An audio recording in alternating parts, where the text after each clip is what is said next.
ഒന്ന് കൊച്ചമ്മേ, എന്നെ പുറത്ത്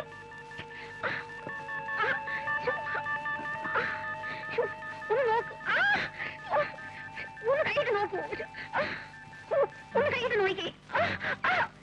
ഇവിടെ ഇവിടെ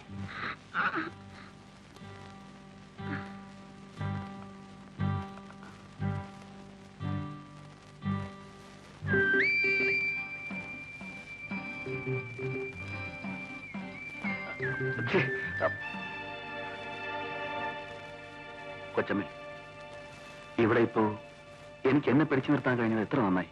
ശിവരാമ, ഞാനൊരു സ്ത്രീയാണ്. എന്റെ ഭർത്താവിന് സുഖമില്ല. അദ്ദേഹത്തിന് ഒന്നിനും വയ്യ. പെണ്ണുങ്ങൾക്ക് അവരുടെ ദൈവം ഭർത്താവാണ് കൊച്ചമ്മേ. ഞാനിവിടെ ജോലി ചെയ്ത് അദ്ദേഹം തരുന്ന പണം കൊണ്ടുകൂടിയാണ് ഞാൻ ജീവിക്കുന്നത്. ഉണ്ണുന്ന ചോറിന് ഒരിക്കലും ഞാൻ നന്ദിയോട് കാണിക്കില്ല. കൊച്ചമ്മേ, ഇനി ഒരിക്കലും ഞാൻ ഇങ്ങോട്ട് വരില്ല. ഞാൻ പോകുന്നു.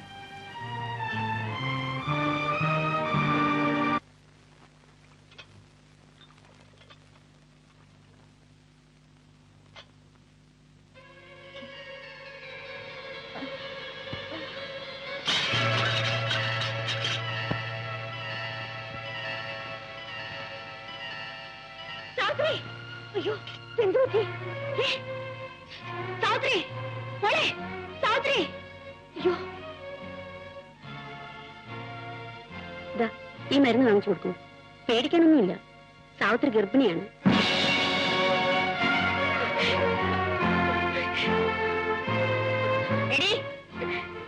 ആരാണിത്? കരയുന്നു. ഇതിന്റെ ആളാരെന്നാ ചോദിച്ചത്? നിന്റെ തന്തയും തള്ളിയും വന്ന് ചോദിക്കുമ്പോ ഞാൻ എന്ത് സമാധാനം പറയും? പറയടി, ആരായത്? നീ പറയില്ല ആരാന്ന്. നീ പറഞ്ഞില്ലെങ്കിൽ നിന്നെ ചവിട്ടി കൊന്ന് കുഴിച്ചുകൂടെ ഇവിടെ പറഞ്ഞേക്കാം. പറയടി ആരാണ്?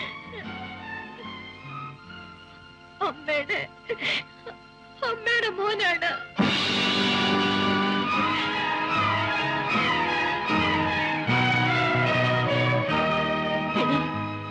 ഞാൻ നിന്നെ എന്റെ മോളെ പോലെയാണ് കരുതിയിരുന്നത്. ആ നീ എന്നോടിത് കാണിച്ചല്ലോടി. നല്ലവളാണെന്ന് വിചാരിച്ചാണ് നിന്നെ ഈ കുടുംബത്തിൽ ഞാൻ കയറ്റിയത്. എന്റെ കുടുംബത്തിന്റെ അന്തസ്സ് നീ തകർത്തല്ലോടി. ഇതിനേക്കാൾ എനിക്കല്പം വിഷം തന്നെ കൊന്നിട്ട് എന്റെ വീട്ടിൽ നിനക്കിത് ചെയ്യാമായിരുന്നു. എന്റെ പൊന്നുമോളെ, നിങ്ങൾക്കൊക്കെ സഹായമല്ലാതെ ഈ അമ്മ വേറെ ഒന്നും ചെയ്തിട്ടില്ല. ആ എന്നോടിത് വേണം.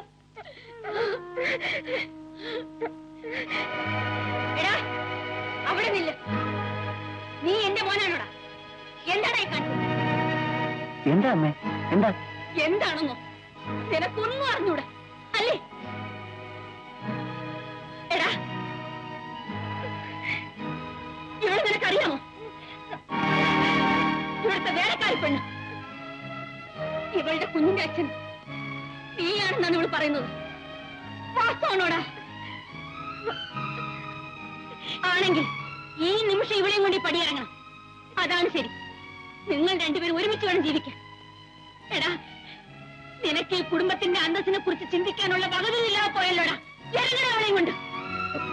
അയ്യോ അമ്മേ, ഞാനിതൊന്നും അറിഞ്ഞതല്ല. എനിക്കിതൊന്നും അറിഞ്ഞുകൂടാ. അമ്മ ആരോ തെറ്റിദ്ധരിപ്പിച്ചതാ. ഇവിടെ തന്നെയാണോ പറഞ്ഞത്? എടി, സത്യം പറ, ഇവനാണോ? അതെ, അമ്മയുടെ ഈ മോൻ തന്നെയാണ്. എന്റെ ജീവിതം നശിപ്പിക്കരുത്. എന്നെ രക്ഷിക്കണം. എനിക്ക് വേറെ ആരുമില്ല. സാവിത്രി, നീ എന്താണ് ഈ പറയുന്നത്? എനിക്കൊന്നും മനസ്സിലാകുന്നില്ല. നിന്നെ ഞാനോ? നിനക്ക് എവിടുന്ന ഒരു അബദ്ധം പറ്റി? ആരോ നിന്നെ ചതിച്ചു? ആരാ? പറ. അവനെ കൊണ്ട് നിന്നെ ഞാൻ വിവാഹം കഴിപ്പിക്കാം. നീ വെറുതെ എന്തിനാ എന്റെ പേര് പറയുന്നത്? പാവം അമ്മയോട് അത് വിശ്വസിച്ചു. സാവിത്രി, നിന്നെ ഞാൻ ഇങ്ങനെയല്ല കരുതിയത്. അമ്മയ്ക്ക് ഇത് വരണം. പിടിച്ചു നിർത്തിക്ക് വരെ നിന്നെ മോളെന്നും പറഞ്ഞോണ്ട് ഇപ്പൊ ചീത്ത പേര് എനിക്കായി. മതിയായല്ലോ. ഒന്നും പറയണ്ട പച്ചമ്മേ. ഇതിങ്ങളൊക്കെ സ്വഭാവമായത്. ഏതെങ്കിലും കൊള്ളാവുന്ന വീട്ടിൽ കയറി വിലക്ക് നിൽക്കുക, എവിടെയെങ്കിലും പോയി ഇതുപോലെ ഒന്ന് സമ്പാദിച്ചു വരിക, എന്നിട്ട് തറവാട്ടിൽ പറഞ്ഞ പിള്ളേരെ തലയെ കെട്ടിവെക്കുക. സത്യവകാശിയായല്ലോ. എടോ, താ ഒന്നും പറയണ്ട. അമ്മയ്ക്ക് ഇപ്പൊ ഇവളെ വിശ്വാസം. അമ്മ ഒരു കാര്യം ചെയ്യും, ഇവളെ പിടിച്ച് മരുമകളാക്കി ഇവിടെ ഇരുത്തിക്കോ. വല്ലവന്റെ കൊച്ചിനാന്ന് എനിക്ക് വയ്യ, ഞാൻ താ പോവാ. എടി, പറഞ്ഞത് കേട്ടില്ലേ? എന്റെ മോനെ ഞാൻ അങ്ങനെയല്ല പഠിപ്പിച്ചത്, അങ്ങനെയല്ല വളർത്തിയത്. എന്റെ മോനെ കുറിച്ച് വേണ്ടാതിനും പറയുന്നു. ഇറങ്ങി പുറത്ത്. ഇല്ലമ്മേ, ഞാൻ പോവില്ല. അമ്മ എന്നെ പറഞ്ഞു വിടരുത്. ഞാൻ എങ്ങോട്ട് പോകും? ഞാൻ ഇവിടെ കിടന്ന് മരിച്ചോളാം. അമ്മ എന്നെ കൊന്നുകളാം. ഞാൻ പോവില്ല അമ്മേ. നീ പോയില്ല.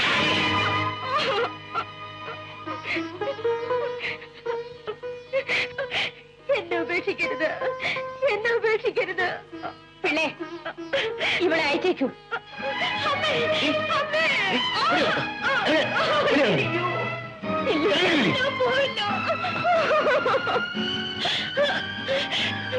നീ പോകത്തില്ലേ? എന്നെ ഉപേക്ഷിക്കരുത്. ഇല്ല, ഞാൻ പോവില്ല. ഞാൻ പോവില്ല. എനിക്ക് എന്നെ ഉപേക്ഷിക്കരുത്.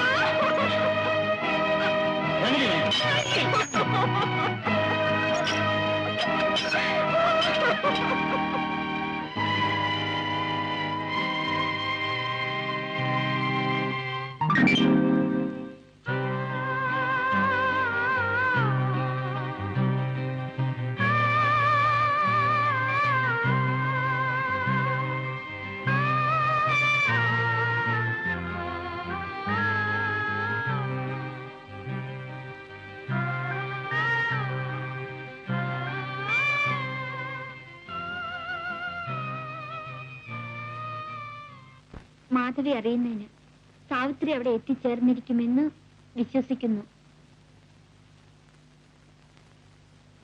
അവൾ ഇവിടുന്ന് ഒരു കുഴപ്പം കാണിച്ചിട്ടാണ് പോയത്. അവൾ ഗർഭിണിയാണ്. അതിന്റെ ഉത്തരവാദിത്വം എന്റെ മോന്റെ തലയിൽ കെട്ടിവെക്കാൻ അവൾ ശ്രമിക്കുകയും ചെയ്തു.